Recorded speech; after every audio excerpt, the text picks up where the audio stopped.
என் செய்யும் வினைதான் என் செய்யும் என்னை நாடி வந்த கோல் என் செய்யும் கொடுங்கூற்று என் செய்யும் கூரேசர் இருதாலும் சிலம்பும் தண்டையும் சதங்கையும் சண்முகன் தோளும் கடம்பும் என் கண்முன் வந்து தோன்றிடினேன்.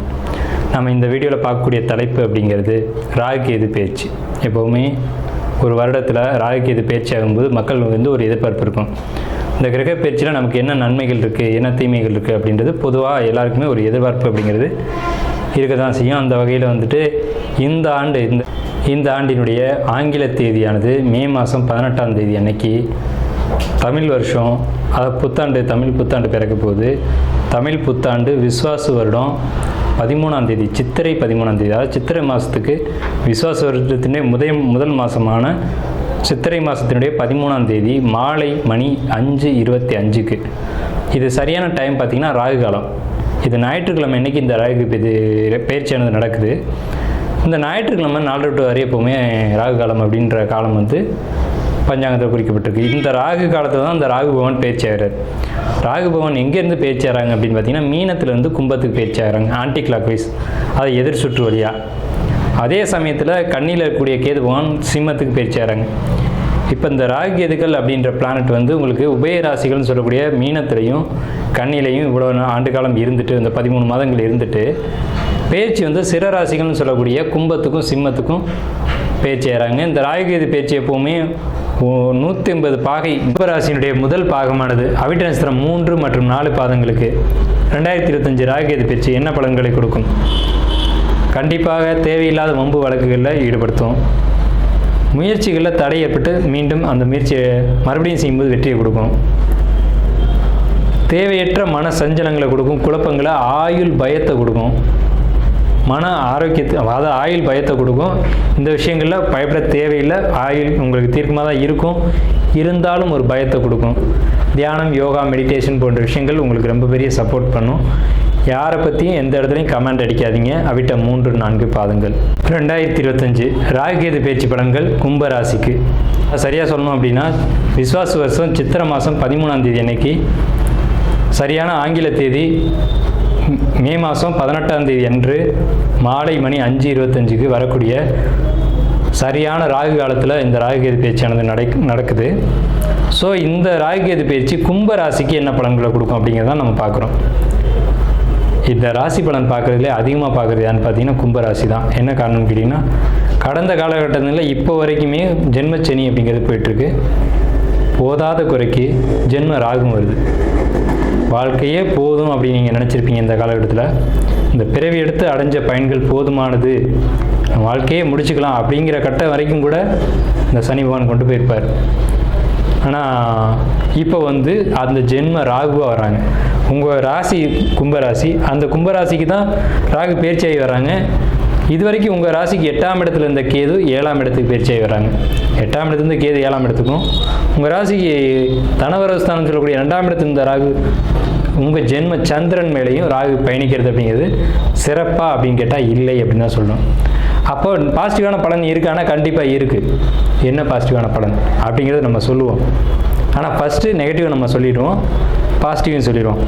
ஏன்னா வாழ்க்கை அப்படிங்கிறது இன்பம் துன்பம் ரெண்டுமே கலந்து தான் வாழ்க்கை. அப்போ பாசிட்டிவ் மட்டும் சொல்லிவிட்டு நெகட்டிவ் சொல்லணும்னா தப்பாயிடும், நெகட்டிவ் மட்டும் சொல்லிட்டு பாசிட்டிவ் சொல்லணும்னா தப்பாயிடும். ஸோ ரெண்டையுமே கலந்து சொல்லுவோம், உங்கள் வாழ்க்கையை முழுமையாகவும் சொல்லுவோம். ஏன்னா கும்பத்துக்கு மட்டும் கொஞ்சம் கவனமாக தான் இந்த காலகட்டத்தில் பலன் சொல்லி ஆகணும். ஏன்னா எரியிற நெருப்பில் எண்ணெய் ஊற்றுன மாதிரி ஆயிடக்கூடாது. சரியான விஷயங்களை கரெக்டாக சொல்லணும். அப்படிங்கிறதுனால விரிவாகவே இந்த ராசியை பார்ப்போம். ஜென்ம ராகு நல்லது இல்லை. எந்த விஷயத்துக்கு?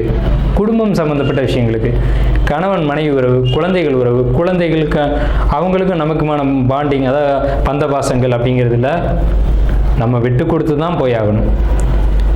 நம்ம வந்து நம்மளை திருத்திக்கலாம், அடுத்தவங்களை திருத்த முடியாது. அதாவது ஒரு பழமொழி சொல்லுவாங்க, பிறவி குணம் பொங்க வச்சாலும் போகாது அப்படிம்பாங்க. நாம் நம்மளை திருத்திக்கிறதுக்கான வழி தான் சிறப்பான வழி. அடுத்தவங்களை திருத்தணும்னு நினைக்காதீங்க. அதாவது 5 விரல் இருக்குது, 5 விரல் ஒரே மாதிரியாக இருக்குது இல்லையே. ஆனால் நம்ம நினச்சோம்னா நம்மளை மாற்றிக்கலாம். ஜென்மராகு 7ஆம் இடத்துக்கு ஏது கணவன் மனைவி உறவுகளுக்குள்ள சிக்கலையும், குழந்தைகள் மகன் மகள் போன்ற உறவுகளுக்குள்ள சிக்கலையும் குழப்பத்தையும் ஏற்படுத்தும் அப்படின்ற எதிர்மறை பலன். பொருளாதாரத்துக்கு சிக்கல்களை ஏற்படுத்தக்கூடிய காலகட்டம். பொருளாதாரம் தட்டுப்பாடாக தான் இந்த காலகட்டத்தில் இருக்கும். ஸோ இப்படி ஒரு அமைப்பு. சகோதர உறவுல சிக்கல், சொத்துல சிக்கல் இப்படிங்கிறது ஒரு கட்டத்தில் இருக்குது. ஆனால் உங்களுக்கு பாக்கியஸ்தானம் சொல்லக்கூடிய 9ஆம் இடம் பூர்வ புண்ணிய சொத்துக்களால் நன்மைகள் அடையக்கூடிய ஆதாயங்கள் இந்த ராகு கேது பேச்சில் நிச்சயமாக உண்டு. உங்களுக்கு லாபங்கள் அப்படிங்கிறது ஏதேனும் ஒரு வகையில் ப்ராப்பர்ட்டியாக இருக்கலாம், இல்லை ஒரு வாகனமாக இருக்கலாம், ஏதாவது ஒன்று சேல் பண்ணியாவது உங்களுக்கு பணம் அப்படிங்கிறது கைக்கு வந்துடும். உங்கள் கஷ்டத்துலேருந்து வெளியில் வர்றதுக்கான அமௌண்ட்டு உங்கள் கைக்கு வந்துடும், கஷ்டத்துக்கான ஒரு முடிவு வந்துடும். ஏன்னா இத்தனை காலகட்டம் உங்களுக்கு 6ல் குரு, 6ல் குரு ஊரில் பகை, 6ல் குரு வேருடன் பகைலாம் பழைய வாக்கியம் இருக்குது. அதெல்லாம் கடந்து வந்துட்டீங்க. இனி உங்களுக்கு ராசியை குரு பார்க்குறாரு. தெளிந்த சிந்தனை, சிறப்பான அறிவு இதெல்லாம் உங்களுக்கு கிடைக்கும். எந்த ஒரு விஷயத்துக்கும் இப்படி போனால் சரியாக இருக்கும் அப்படின்ற முடிவெடுக்கக்கூடிய ஆற்றலை இந்த குரு பார்வை உங்கள் ராசிக்கு பார்க்குறதுனால இதை கொடுத்துரும். குரு 5ஆம் இடத்துலேருந்து தன்னுடைய 9ஆம் வரை உங்கள் ராசியை பார்க்குறாங்க. இது மிகப்பெரிய யோகம். எவ்வளவு நெகட்டிவ் இருந்தாலும் அதை ரிமூவ் பண்ணக்கூடிய ஒரே பார்வை குரு பார்வை தான். குரு பார்க்க கோடி தோஷம் நீங்கும்னு சொல்லியிருக்காங்க. அப்போ இந்த ஒரு விஷயம் போதும் உங்கள் வாழ்க்கை ஒளிவிட்டு வீசப்போகுது அப்படிங்கிறதுக்கான ஒரு கான்செப்ட். அதே மாதிரி உங்கள் ராசிக்கு 9ஆம் இடத்த குரு பார்த்து, உங்கள் ராசிக்கு 11ஆம் இடத்த குரு பார்த்து உங்களுக்கு பாக்கியஸ்தானத்தை பலப்படுத்துகிறாங்க. அதனால் இந்த 18 மாத காலகட்டம் உங்களுக்கு ராஜயோகம் அப்படிங்கிறதுல மாற்றம் இல்லை. எதில் ராஜயோகம் அப்படிங்கிறது தெரிஞ்சுக்கணும்.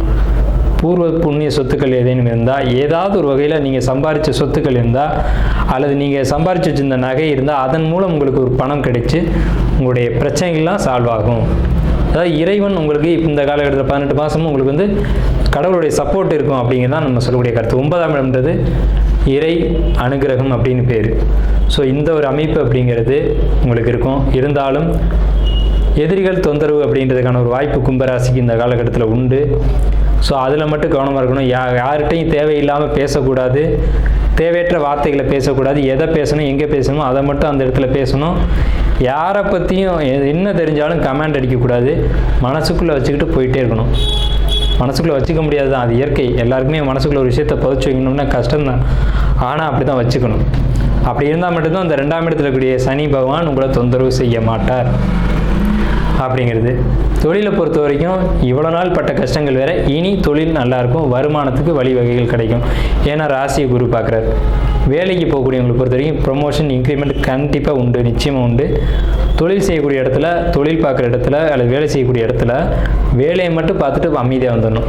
அடுத்தவங்க விஷயத்தில் தலையிடக்கூடாது. இது முக்கியமான கான்செப்ட். இதை மட்டும் மறந்துடாதீங்க. கணவன் மனைவிட்டையும், மனைவி கணவன்ட்டையும் விட்டு கொடுத்து போகணும். இது முக்கியமான விஷயம் கும்பராசிக்கு. இந்த ராகு கேது பேச்சில் நம்ம கொடுக்கக்கூடிய வார்னிங் இதுதான். 7ஆம் இடத்துக்கு கேது துண்டாடக்கூடிய கிரகம், கேது வெட்டி விடக்கூடிய கிரகம், கேது வெறுமைக்கான கிரகம், கேது விரக்திக்கான கிரகம். கணவன் மனைவி உறவுக்குள்ள இந்த மாதிரியான விரிசல்களை ஏற்படுத்தக்கூடிய அமைப்பு உண்டு. இவ்வளோ நாள் வாழ்ந்துட்டோம், எண்ணத்தை வாழ்ந்தோம் அப்படிங்கிற எண்ணத்தை கொடுக்கக்கூடிய அமைப்பு அப்படிங்கிறது 7ஆம் இடத்துக்கு வந்திருக்கக்கூடிய கேதுவான் கொடுக்கக்கூடிய சிந்தனை. அதுக்கு இடம் கொடுத்துடாதீங்க, பொறுமையை கடைபிடிங்க அப்படிங்கிறதான் நம்ம கும்பராசிக்கு முக்கியமாக நம்ம இங்கே சுட்டி காட்டுறோம். கும்பராசியை பொறுத்த வரைக்கும் ஓரளவுக்கு நம்ம சொல்ல வேண்டிய முக்கியமான விஷயங்கள் எல்லாமே சுட்டி காட்டிக்க தான் நம்ம நினைக்கிறோம். சரிங்களா? 99% நல்ல பலன்கள் தான் இருக்குது. இதில் 10% கெட்ட பலன்கள் இருந்தாலும் அதை நிவர்த்தி பண்ணுறதுக்கு ஒரே விஷயம், கும்பகோணத்தில் இருக்கக்கூடிய திருநாகேஸ்வரம் போயிட்டு வந்தீங்க அப்படின்னா இந்த பிரச்சனைகள்லாம் சால்வ் ஆகும். ஏன்னா ராகு திருநாகேஸ்வரம், கொடுமுடி, காளகஸ்தி இந்த இடங்களில் தான் ராகுவினுடைய பரிகார ஸ்தலங்களாக சொல்கிறாங்க. இந்த 3 இடங்கள் மட்டும்தான். இங்கே போயிட்டு வர்றது உங்களுக்கு ஒரு நல்ல நிவர்த்தியை கொடுக்கும். 7ஆம் இடத்துக்கு எதுக்கும், லக்ன ராகுக்கும். ஸோ வாழ்த்துக்களும் நன்றிகளும் கும்பராசிக்கு.